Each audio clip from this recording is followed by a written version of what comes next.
je gezicht, zo ongeschoren. Met een vriendje zo beschreven, dat kan niet. Het blijft toch wel netjes, hè, want het is nog geen 11 uur. We zeggen, hij heeft een kamertje pannen moeten doen.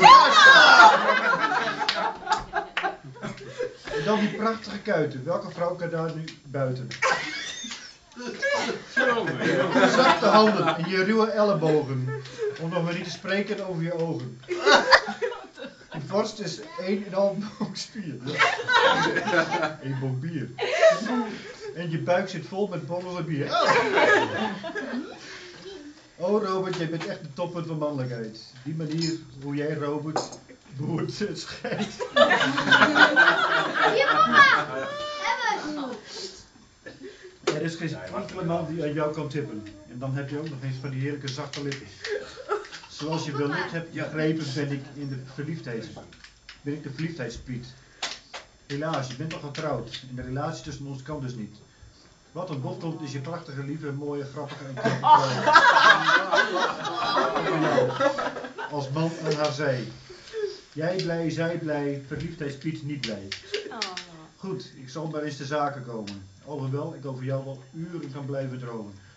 Sinterklaas heeft me een opdracht gegeven om cadeautjes voor je uit te zoeken. Tja, waar hou je van? Puzzelboeken, hoofddoeken, spijkerbroeken, zakdoeken, eierkoeken, pannenkoeken, zwembroeken, kookboeken, stripboeken, theedoeken, woordenboeken, pyjamabroeken, gevulde koeken, vaatdoeken. Ik vond het lastig, daarom heb ik mijn Gluurpiet gevraagd te kijken wat je nodig had. Toen Gluurpiet weer terugkwam, zei hij dat hij je niet had gezien, maar wel geroken. En dat ik jouw cadeau kon halen bij de kruidvat. De hint was me duidelijk, maar dat kost toch geen 10 euro? Laat ik het maar gewoon zeggen, we hebben het hier over deo. Ach, ik krijg ineens een grandioos idee. Het heeft iets te maken met een portemonnee. Ik vind dat mijn gedicht nu mooi genoeg is geweest, maar ik vond het wel een feest. Dat Sinterklaas juist mij voor jou had uitgekozen. Oh, ik begin alweer te blozen.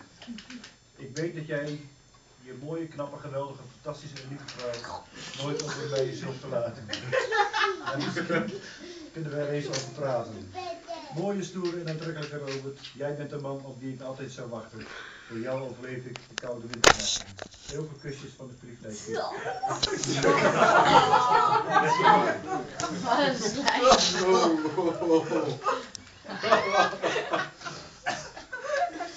Niet zo, dat hebben we gedaan.